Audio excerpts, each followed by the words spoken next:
This episode is brought to you by Mortgage Workflow Partners and the Mastering Encompass series, both for users as well as administrators. You can find out all the information about it over at masterengencompass.com. Also, if you'd like to check out what we're doing on YouTube, go ahead and subscribe to the channel using the @MasteringEncompass handle. And make sure you stay up to date on all the information, not just with podcasts, but also video content that we bring to you as often as possible. Now let's get on to the episode. There we go. Hey, everybody, welcome. Larry Bailey here with Mastering Encompass. It's Tuesday at 4 o'clock, and we've got a brand new format. This one's an hour long today, and this is kicking off our 2025 series all about workshops. So I'm going to hold off on all the updated information, and so we can let a few more people roll in over the next minute or so. We'll be inviting those folks in. As always, this is going to be recorded replay. It's going to be posted now over in Mastering Encompass. So everybody, I'm sensitive to this kind of change, right? And so for those that have been following me on communities for a while, 2014, I started the original base camp and then went to work for Kenzie May. And then we talked about it, and that whole thing turned into the admin portal, which I'm super proud of. But I can't get over there because Kenzie May doesn't let anybody just join that community, whatever. Anyway, so I created Mastering Encompass now on a new platform. So there's going to be some changes to a few things. I'm going to spend the first part of this meeting today to really talk about that. I want to reinforce that this meeting is open to everyone, no matter who you work for. No matter where you work, I don't care. And Jesse is part of Lender Toolkit. By the way, Jesse, I hope you're doing fantastic stuff. I read Lender Toolkit's update for the API journey thing. Somebody put it out yesterday, I guess it was, on LinkedIn. So kudos to you for getting all that stuff converted to web. Good luck on the continuation of those products. And everybody is relying upon that. So no pressure. Keep up the great stuff. In any event, I'm going to go ahead and share a screen here in a moment and just kind of go through Mastering Encompass.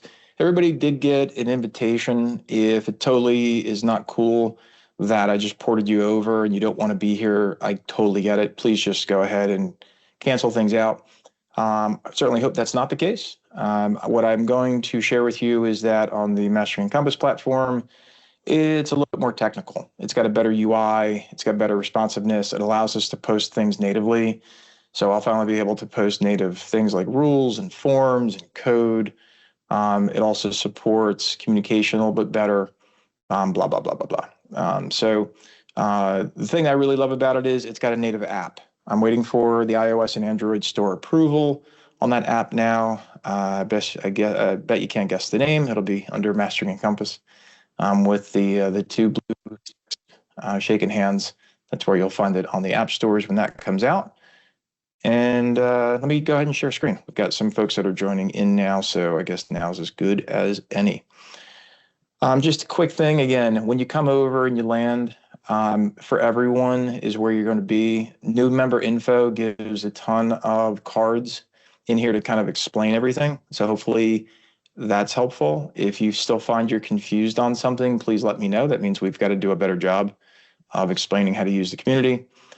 Q&A is a linear place to come in and basically just just like anything else. It's just a place where you can post, ask questions.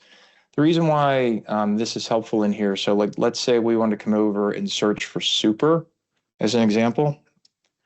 What I found was nice about the search functionality in here is it'll actually post across any posts that are made, any comments that are made, lessons, if you're using any of the admin coaching or training that we're offering, any events and any members. And so when we do post these replays in there, it'll actually take the transcription of the video and actually search through the video as well for any results. So if you wanted to search for Jesse Weinstock on here, not only will you find members for Jesse, but then you'll also find his information in the events in there, or even in the post. Sorry, Jesse, calling you out so much. So that's there. Updates and news. This is basically my place to come in and post information, whether it's community-based or just general speaking. Across the top of these, you'll see these little tags. These tags will do basically is sort out if we create a post. What I'm trying to do for you basically is help you find things without searching. So in plain language, come over here. If there's market news updates or interviews or announcements, things like that. I think I did a community announcement here earlier. So that you can find easier. We'll update tags as they come out. And again, it's just stop you from having to like search for things, give you some clues and some cues to pick things up. I think this is going to be really helpful when we get out to ICE Experience this year and we pick up information. I'll create more tags. So if you're looking for particular vendors or a particular type of technology or particular subject matter, we'll put that in there. Open events. This is where you can find, by the way, if anybody's going to ICE, please stay for the wrap-up event. It's still $500. Haven't changed the price yet, just because it's beginning of the year. But it basically pays for the room. It's a full day of workshops. You can check out the details if you're interested. For the rest of the year, we go through, again, we're doing these workshops now, not every week. We're doing these every other week. So if we come in, if you come in here used to weekly and we're not here, sorry about that. I just felt the weekly was fine.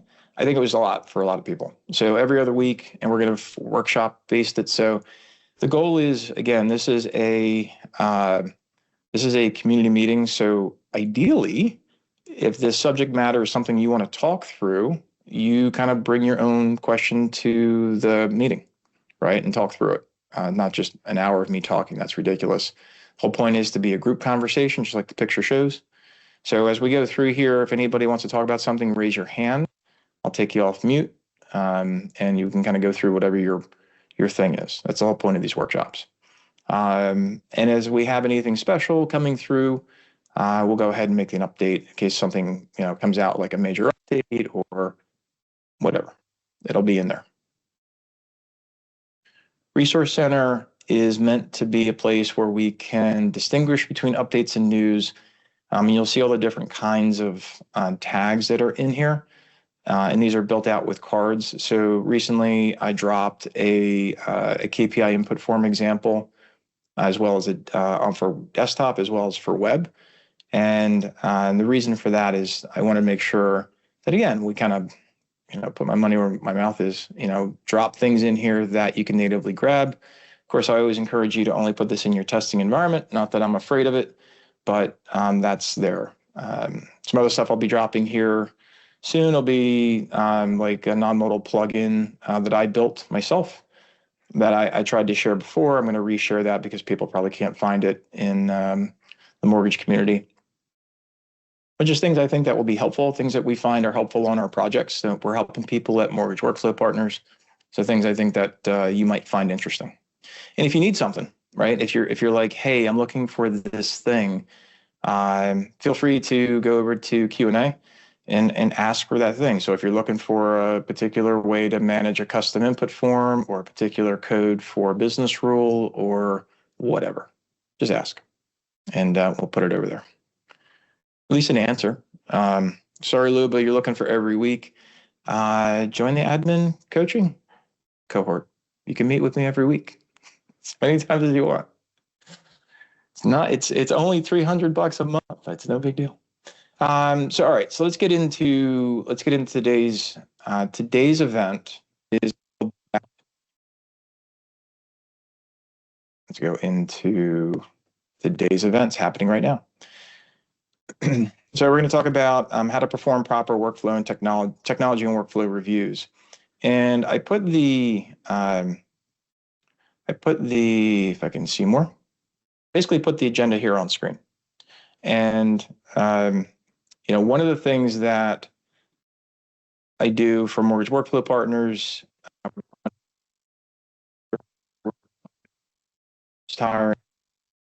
here pretty soon, and The reality is I started Mortgage Workflow Partners with one basic premise, which was to do workflow reviews because workflow always comes before technology. I didn't even mean to put it in this order. It's just the way my brain thinks. So when I go, so show of hands, who's doing workflow reviews? Like honestly, like who goes around and sits with your teams at across your entire company and says, "Hey, how do you do your job? I'd like to understand how you do your job better so I can work through better ways to leverage native Encompass." All right, so Amy does workflow reviews, Stephanie does, Jesse. Jesse, you do workflow review with Lender Toolkit, or you do workflow review for clients? Um, cool. So the that's great, Lauren. Yeah, with clients. Okay, good, good, good, good. So the idea is, when you go through and do these workflow reviews, the part that I wanted to really talk to you about was understanding who to interview. Now, if you go through the chat list that's on here, right, for those that are following the chat, um, processors, closers, different colleagues that are in different cohorts I'm seeing processing, I'm seeing some clients. Um, the the understanding who to interview is sometimes like a choice. And the reality is you need to interview everybody. And when I say everybody, I mean literally everybody. And so one of the things that I found is that if you only do a slice, you're really only going to get a slice of an answer, which is not any good for any type of solutioning.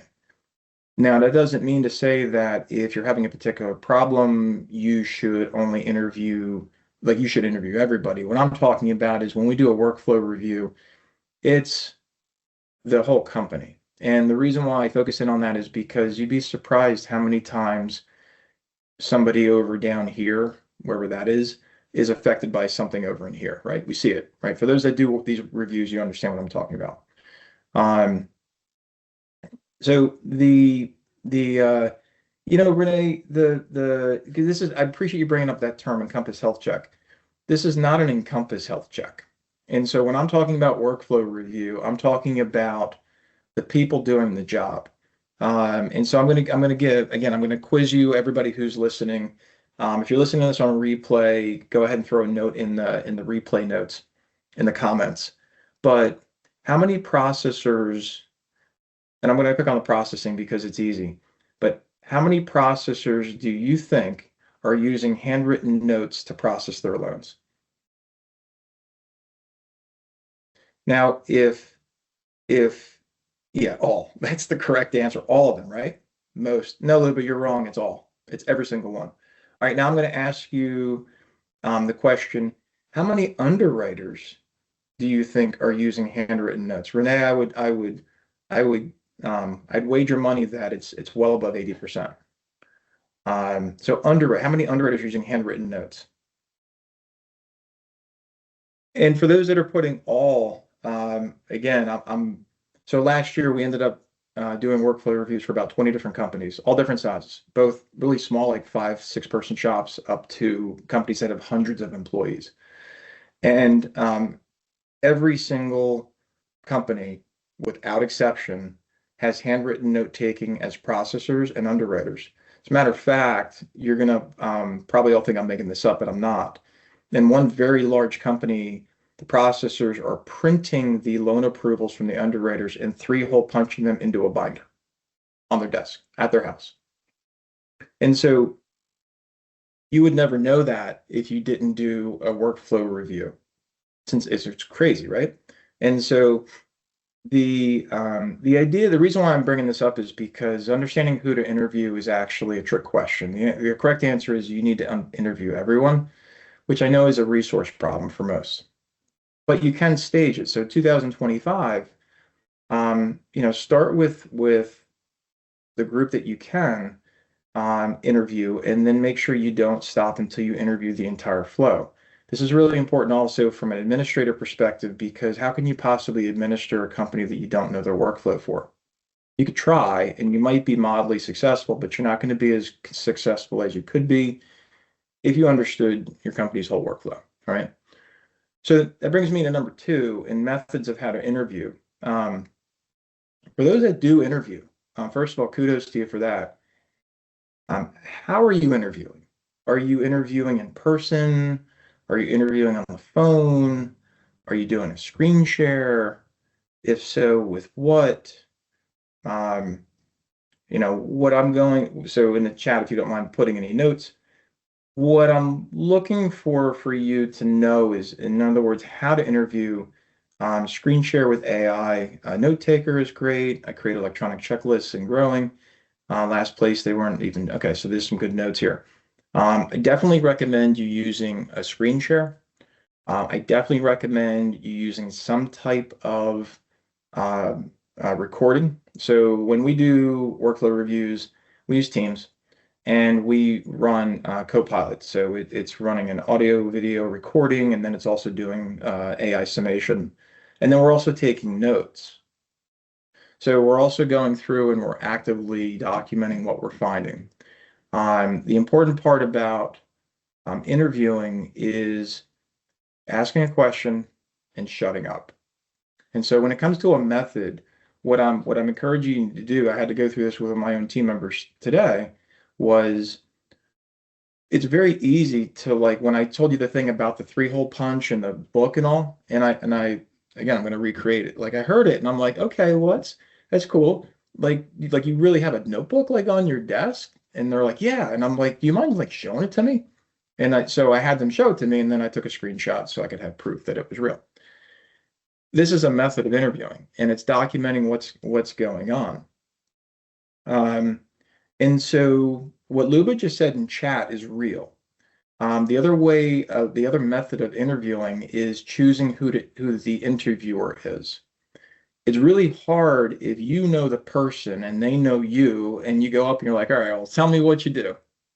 And they're like, Larry, you know what I do. And I'm like, no, no, no, no. Pretend you don't know me and like tell me what you do.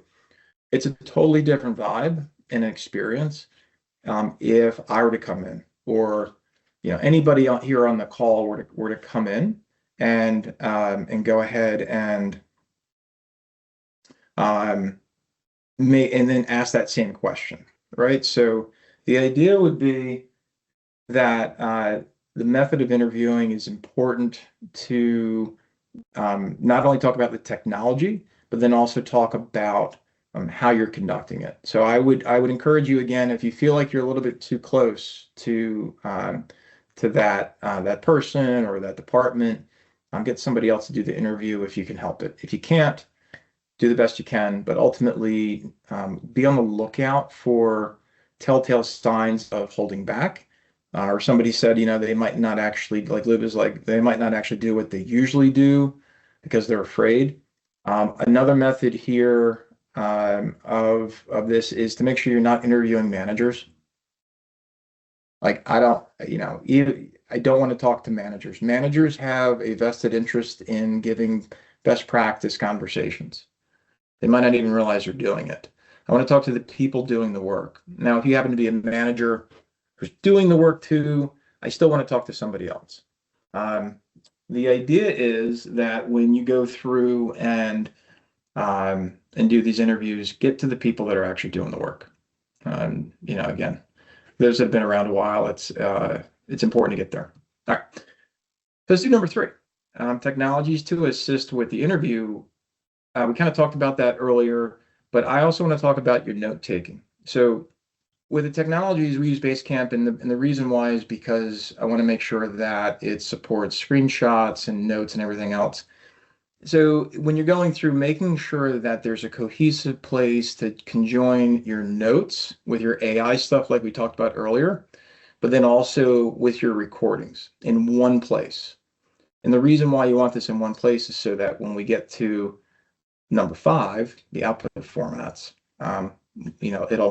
it'll make more sense. So keep in mind of not only what you're using to interview, but also what you're using to place the documentation into for review later. Hopefully this is making sense. Hopefully this is keeping it interesting for you. Some pitfalls. I can tell you that over the years, some pitfalls are overreacting to some news that is completely surprising. You want to have the best poker face ever when you're interviewing. Again, especially if you know someone, because the moment that you let on that that's somehow like surprising, not in a good way, they'll clam up, and you'll lose this valuable information that they're about to share with you. Same thing goes if they discover that they told you something they weren't supposed to. It won't take long to get around to the other folks that you haven't yet spoken to not talk to Larry so much about all the stuff that we're actually doing, because if he's writing a report and everybody's going to get fired. So make sure that you don't, make sure you have a good poker face. Some other pitfalls during the interview is thing I would tell you is keep it shorter. What I found is that doing an hour-long interview is less productive than doing two 30-minute interviews. Who would have thought, right? But these are strategies that I'm sharing with you, because especially if you have a lot to get through and you don't necessarily have a lot of time, 30 minutes can do a lot. Some other pitfalls, just last thing is I'll tell you, is make sure that you don't miss things. Some other pitfalls during interviews is you get off onto a tangent, you forget to hit record, you forget to start the AI note thing, you get sidetracked and you stop taking notes, or even worse, if the note taker mechanism you're using fails to save what you're doing, like that's just agita you don't need. So watch out for those kind of pitfalls. Output formats. Number 5 in the workflow review. What I can tell you is that if you follow my instructions and you're doing the entire company from beginning to end, that output's really, really big, right? If I can get it on screen, it's like really, really big. So one of the ways that you can think about this output format is to put it into digestible chunks. So by department or by region, you might even do it by person if you're doing like a kind of a workflow by person thing. Also, in terms of a format, you want to make sure it's something that can be turned into a plan. So if you're doing the whole thing in like a Word doc as a big long paragraph, it's hard to pull things out into task lists, into plans. You might be thinking Excel, which is great because it's a very column-based or row-based mechanism. Just make sure that when you're thinking about the formats, you're thinking about not only documenting the problem, but documenting the recommendation, and then also documenting what the expected outcome is. There's if we go back to like the Encompass health check, because that was brought up earlier, when I would do them, when I worked for Ellie Mae at the time, and when I've seen clients have them done for them, the item is identified and maybe the recommendation is there, but the expected outcome is missing or it's incomplete. And so there's a feeling of not really sure what's supposed to happen when we do this. Like, why do we want to do this? So those formats can be really helpful, not only for organizing the delivery of the information, but also making sure that you've got a way to leverage it, and your teams can leverage it afterwards. Number 6 is planning changes by team or need. This gets back into how many things can you do at once. And a lot of times, especially like if we look forward to 2025, right? We just started the 7th of January. We still have to worry about EPC conversion. We still have to worry about moving to the best possible platform to do the work, whether it's desktop or web, it's our choice. We have to worry about, are we using third-party technologies or we're using native technologies? Like all of these things are happening in the workflow reviews and the workflow recommendations. And so how do we plan those changes? Is it because we've got contracts coming due and we've got to make some decisions? Is it because we've got money we keep losing because of cures or other workflow issues that we've got to address? That's more of a need thing. Or do we start linearly, and do we start with sales team and move those new workflows into everybody else who touches that loan file? It's going to be up to you. And that's going to be where your money comes into play, meaning your value of the company. You're going to make those recommendations. I don't think there's any one clean answer for that. It's really by team or by need based upon your evaluation. And if anybody's got any scenarios that you want to talk through, post them. We can group source that information if you like, but traditionally it's like an internal kind of thing, you've got to get into the weeds and figure things out. Last two items on the workflow review I wanted to share with you today. Number one is documenting the changes to make the update to the workflow diagram and documentation. So for those of us that are admins, which is most of us on this call, we've got Encompass today, and then something happens and Encompass has to change, and then we're supposed to document it, right? How many people go and also document a workflow diagram after an Encompass change happens? Like, seriously, does anybody have that today? There's 40 something people on the call. I can tell you that that does not happen with any particular client. So we've got a couple that say they do. And so I'm going to, let's see here. What do we have? Who do we have so Jill, you're saying that you actually document you update a workflow document, and when you make an Encompass change, I'm sure everybody would love to understand how that happens. That must mean that you have a complete workflow document that you can make those updates, which is phenomenal. You'd be one of the first I would have met that has that capability, because most companies, almost all companies, don't have a written workflow document that for their whole piece. And that's kind of where this came from. If you go through the process of creating the workflow and documenting the workflow, we use Lucid Chart at Mortgage Workflow Partners for our clients, and we have this entire big working Lucid Chart. So and we do call outs, and when we make changes, we then update it. If you go through this process, make sure that as you're making these Encompass updates or these other technology updates, that you're updating that workflow diagram. Otherwise, everything that you've already built so far is going to go to waste. So definitely make sure you do that. And if it's done as the Luba says, the plan is to do that quarterly by department, kudos. Just make sure as you make changes to Encompass, you identify what department that impacted, so you can go back and review your workflow document. So Luba asked, how did we get it all to fit? We went long. So basically, think of horizontal swim lanes, Luba. So, your sales is on top of processing, on top of whatever. You get the idea. So you go long. You can fit it on there. You can go as big as you want. And yeah, you can click to another page, but honestly, I would encourage you to keep it all on one page. I'm using multiple pages. Like I did a project once with PHH to rebuild their non-Del core workflow, and there was 27 pages. And it was very, very hard to follow because you kept moving between pages depending on what happened in page A and did it go to page Z. Doing it vertically, you can actually call out different loops and different paths. So whatever works for you, but that's the way we found value in it.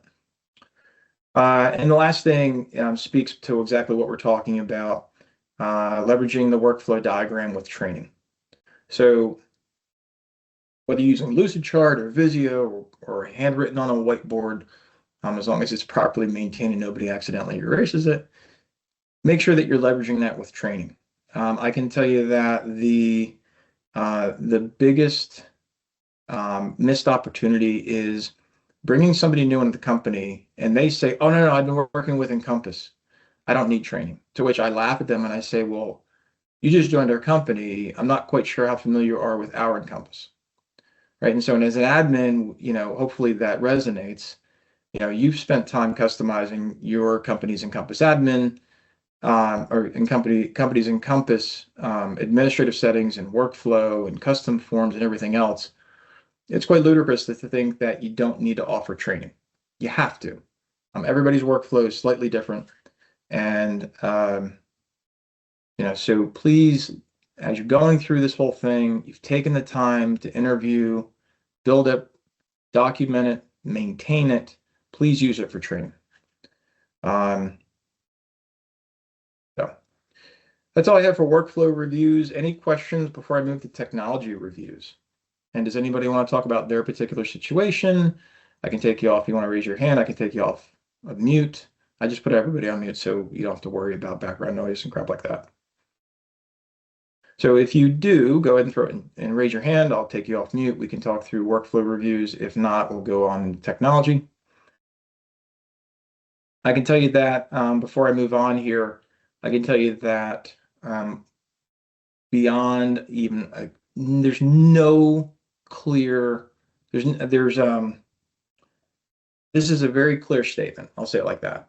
When I talk to CEOs and I talk to the C-suites on all the companies that we support, the reason why they want these workflow reviews done isn't because they don't believe their people are working. They know they're working because they're making money.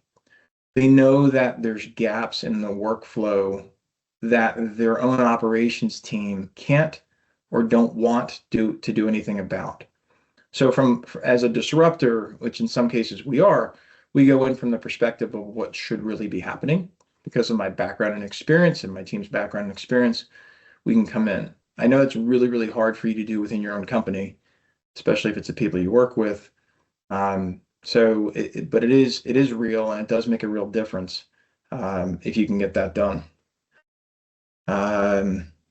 So yeah, Candace just adds, she's worked for 3 different mortgage companies. One merged 2 different companies. That's where you got drugged. Welcome to the party, Candace. Yeah, it's real. It's real. All right. Let's get into technology reviews. So part of the technology review is a good moment to really look at why is that piece of technology being used. And this is where it gets, again, this is where it gets interesting, where you're like, well, it's like, let's just pick on Encompass, right? So here. So why is it being used? Why is Encompass being used? And it kind of flows into number 2 of why was it chosen other options. So obviously we've got to use an LOS, got to stay compliant, that kind of a thing. But there are other options. And so why is that? And this isn't a sales thing. This isn't a where you build out a SWOT, right? And you go through and you try to build out strengths and weaknesses and opportunities or threats kind of a thing. It's literally just at its core, why are we using this thing? If the quick answer is, well, because the sales team wanted it or this other team needed it, and that's literally the end of the sentence, it's usually an opportunity for more discovery. And the reason why I'm saying this is because, again, my angle for 2025 is to continue to work with clients to help them understand that they don't always need third-party tech, right? Third-party technology just ballooned in 2017, 2016, around that time, give or take. And it was because Encompass just didn't do what bankers needed it to do. And so all these third-party companies kind of sprung up and built all these plugins that were SDK based and did all kinds of cool stuff. And companies forgot their workflow and they relied heavily on technology.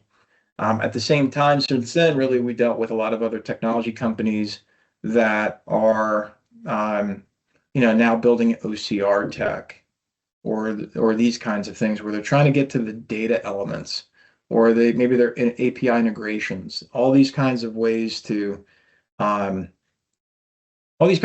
really try to improve quote unquote workflow by automation. And that's what I really want you to dig at. And so no matter what you think of what the technology is being used for, ask. And in terms of why it was chosen other options, you might be surprised at what you discover. You might, if you've ever been asked to implement a piece of tech and the thing that the business needs it to do, it doesn't do, then it wasn't chosen for the reason that you're being told. It was chosen for some other reason. And it might be detrimental to the project or it might not matter, but you do need to figure it out. And the reason why you need to figure this out, the reason why this is important, is because when you need to go back to the business to discuss them what's going on and if they want to achieve certain outcomes and they can't, you need to then remind them, listen, you picked this software. Here's where it doesn't really meet the needs of what we have. Here's what we can do with it. That's the best I got, unless you want to go change the tech you're using. So I go through, and again, with companies, when they're using tech, it's really easy. We break it down to the standard categories for your LOS, your PPE, your POS, your CRM, all the above. And I'll even get into how are they using their, are they an Office 365 shop? If so, how are they using Teams, if at all? Are they a Google shop? If so, how are they using Meet and chat and all the other stuff? And the reason why I'm asking for all this is because I want to understand how that's going to tie into workflow.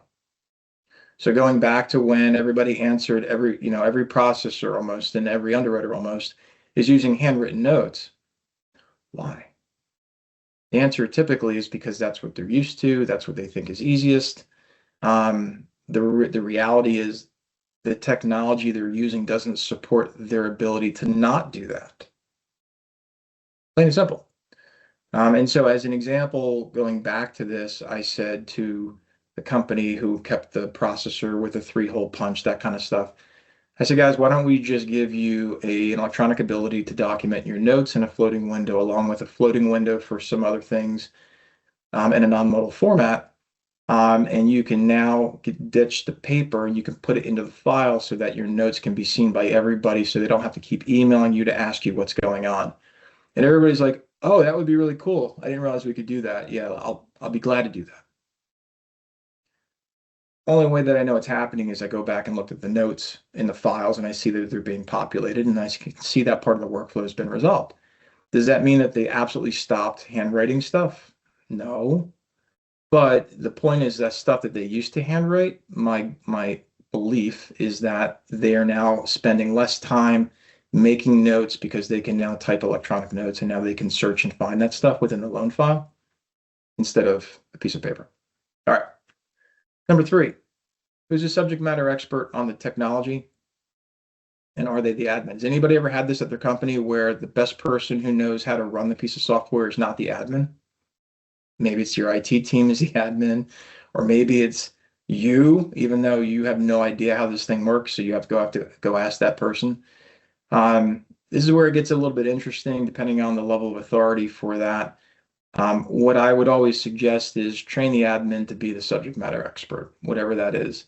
And if they're not, I just outline that to the business to say, listen, you've got so-and-so who knows how to use whatever the software is, whatever the technology is, but they're not the administrator, and you're wasting time and resources by asking somebody else who knows nothing, who then just turns you over and asks the person who actually knows what to do.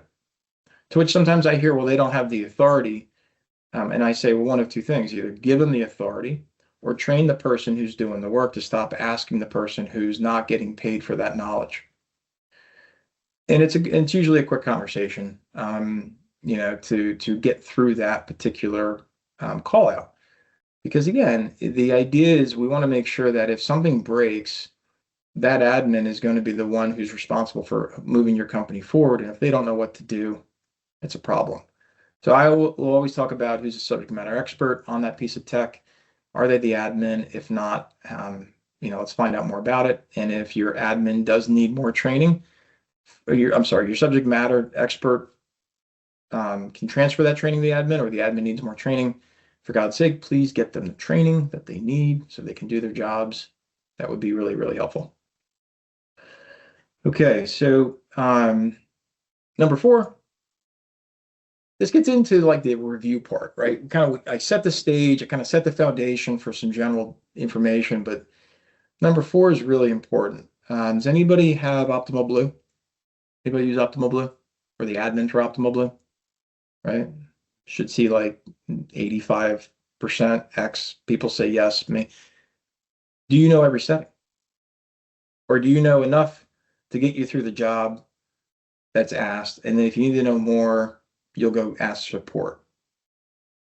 Right? So the reality is when you go through the whole reason why I created the Mastering Encompass admin course that you see down here is because I review every setting. There's a ton of them. Like, I can't remember everything all the time if I haven't seen it in a while. Candace says, I don't really know it anymore. Secondary admins, OB. And again, they might know enough to get the job done, but do they know every setting? Probably not. Because that's not their job. Their job is to make sure that the company can use Optimal Blue in that example, And so this brings me back to again, technology reviews. If like recently I got put onto a DDA project to get that back to live. And do I know all the settings of DDA yet? No way. No way. Not even close. Because the part of the project I'm in right now is basically reconfiguring their settings to run properly. Will I know DDA when this project is done? 100%. Because I want to make sure that I understand exactly the way DDA is supposed to run. Because when the outcome is different from the expected outcome, I need to understand what goes into it, and I don't want to have to rely upon opening a case with ICE DDA to explain it unless I can document that it's not behaving as expected based upon the way the settings are configured.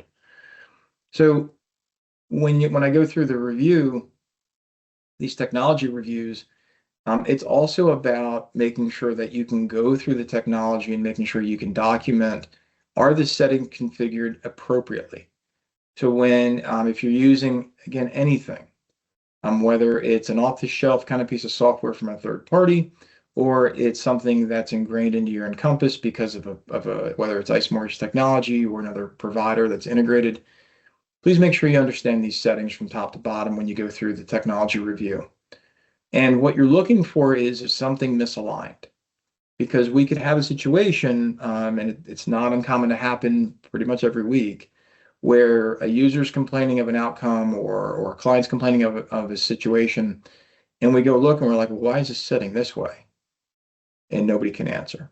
And so that's pretty frustrating, because when you're in the middle of a problem, you feel like you just want to turn that switch or flick that button over to make that problem stop. But the problem is, if you don't know what the setting really controls, then you could be creating more problems than you're solving.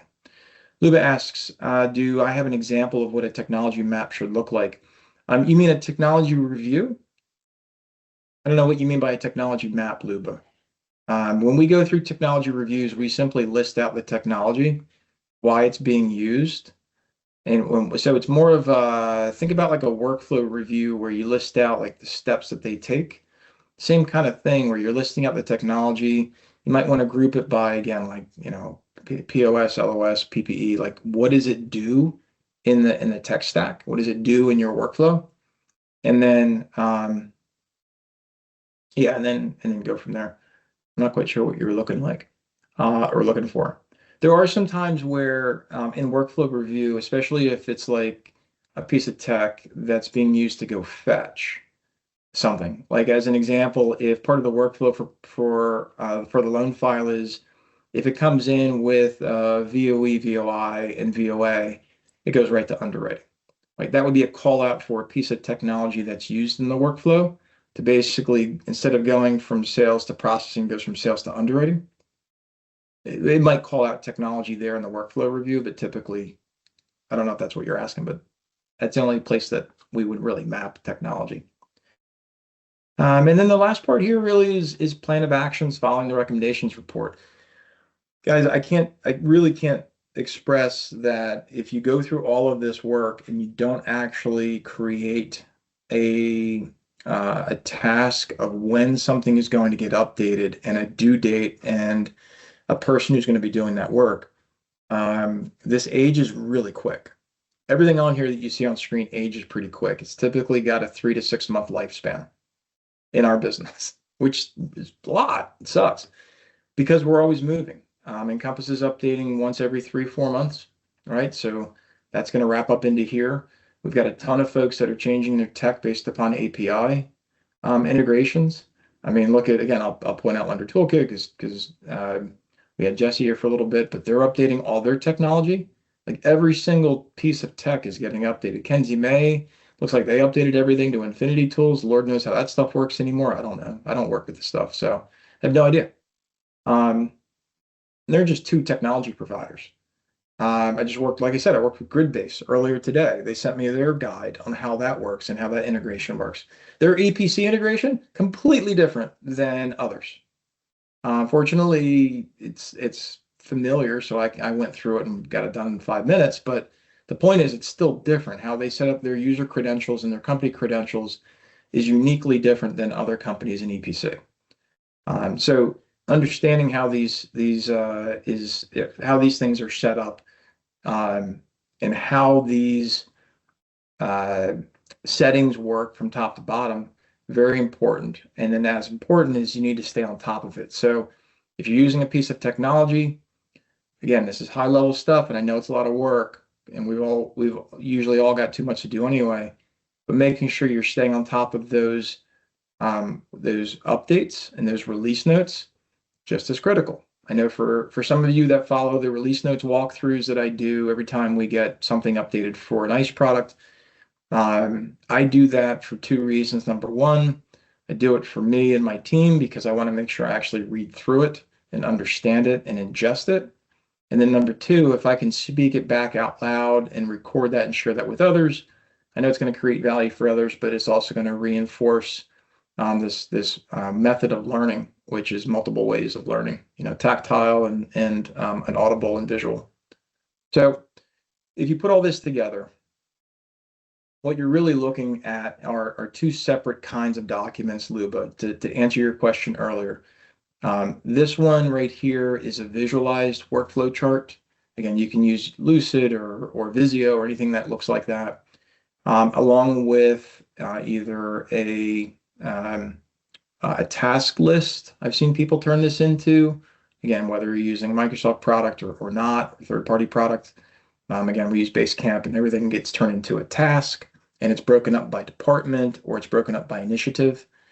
And then as far as the technology review, what's important for here is to making sure that we understand what's coming out on the market.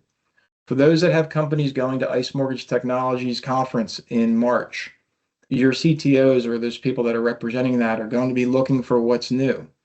And they're going to be out there probably looking for Encompass Web stuff and like who's helping with Encompass Web. I'm sure it'll be all over the place. I'm going to be talking about workflow. Everybody else can talk about tech because for me, workflow comes before technology. But my point is, if you don't have this together, they're going to come back with a lot of shiny bells and whistles, and they're not going to have a lot of this information right here, these two guys, probably at their fingertips. And so it's going to be someone's got to get up and stand up and say, hey guys, why do we even need that? And why is it the best choice over other things that we either already have or are available in the marketplace? Put that in a report and talk about it as an organization. Again, it's January. This ICE conference is what is it, 8 weeks out, 7.5 weeks out, and 9 weeks out, something like that. It's coming up really close, and then I'm telling you, it's going to be summertime before you know it. So, which means we're getting closer to 25.1. We'll see what happens with that from ICE. 25.2 rolls out. That means that we're going to have more updates to the web, more updates from vendors in terms of web functionality. I guarantee it, and more opportunities to improve our workflows.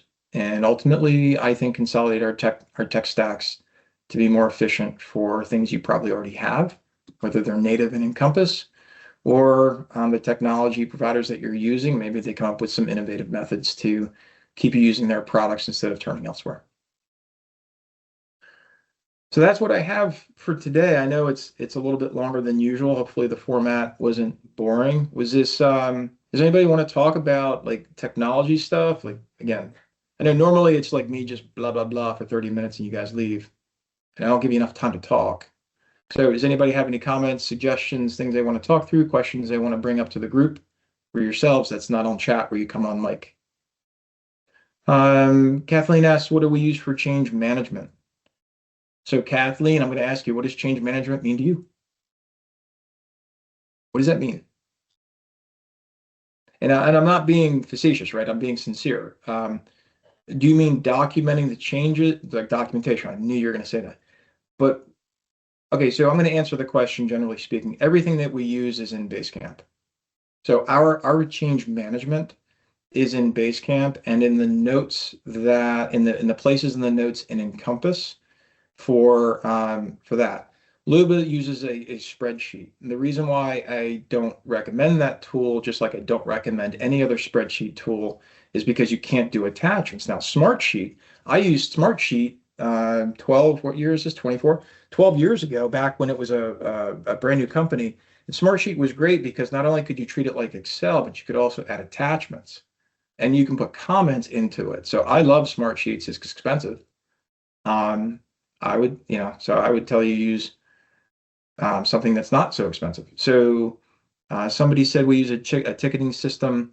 So here's the thing with ticketing systems for Jill. Jill's with LenderWorks. So, Jill uses, and LenderWorks is not unique in this. They'll use a ticketing platform. We use Hodesk for ticketing. We use Jira, all this stuff.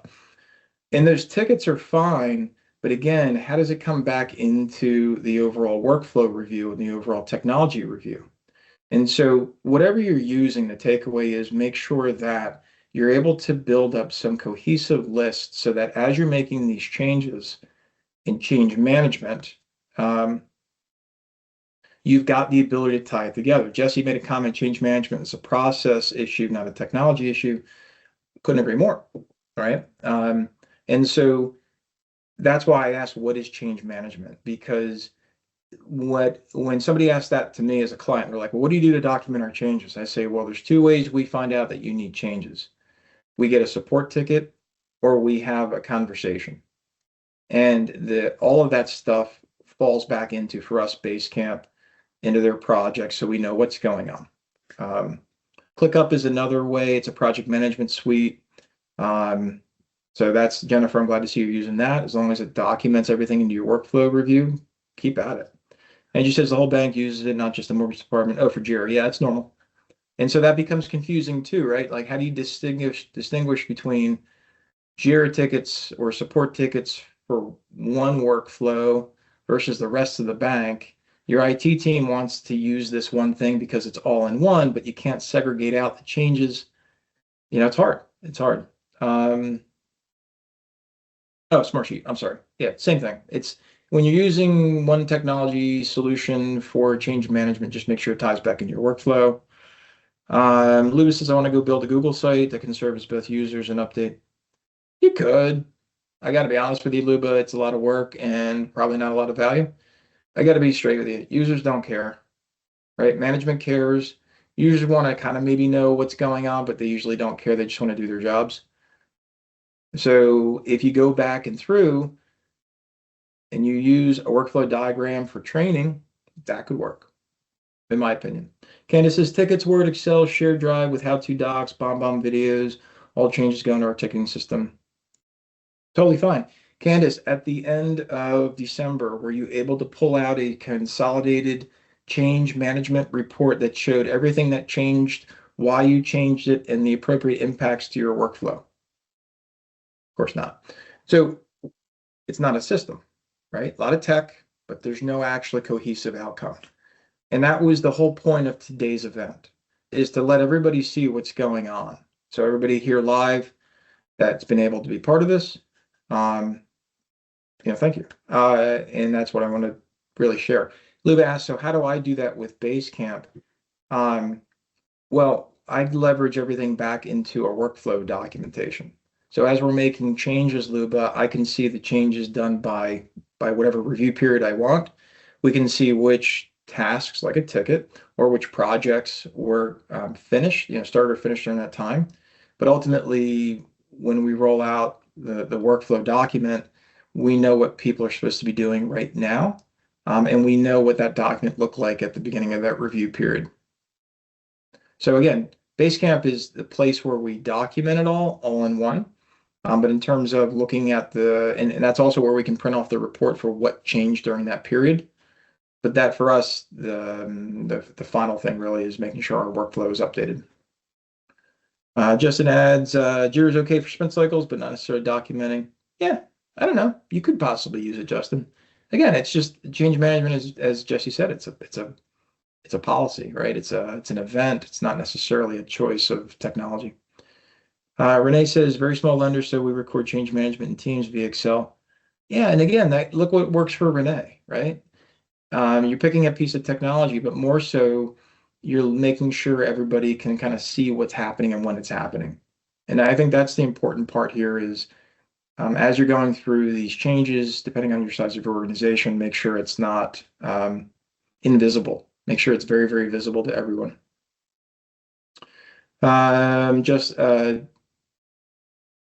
I don't know, something about Jira, there's software that you can use for documentation. I don't know. But guys, keep the conversation going. Like if you have more about this, please add it to the event. You'll see there's a spot down here to add your own thoughts. We're going to do the replay will be posted in Resource Center as soon as it's done being tidied up by our wonderful marketing folks. And if you had any follow-ups to this or any requests or anything like that, let me know. Candace says it does allow us admins to search through past tickets. I want to build a database to use as a catalog. I would say, so if you're going to do that, Candace, and for anybody else who's got that on their mind, I would just say make sure you're using tag. Oh, I didn't mean to do that. Make sure you're using tagging. So it's one of the things we can use in Encompass web settings, which I thought was clever the way they did tagging, but it's the way we're doing this in here too. So if you're doing posts, it's one thing to search for a word in the update, but Candace, think about using tagging also. That way you can consolidate groups of changes into whether it's a Jira case as a tag or a project as a tag, something like that. Remember, no meeting next week. Next workshop is in 2 weeks, whenever that is, because I can't do math. Is that the 20-something or other? 21st? And we're going to be talking about getting your personas and user groups aligned with your company properly. This is a big, big problem with almost all the companies that we work with, and it's really hard to manage. So we're going to talk a lot about that on the next one. You guys have been awesome. Thanks for coming today. Really, really appreciate it. If there's anything I can ever do to help you, you let me know. Have an awesome rest of your day. Thanks, everybody.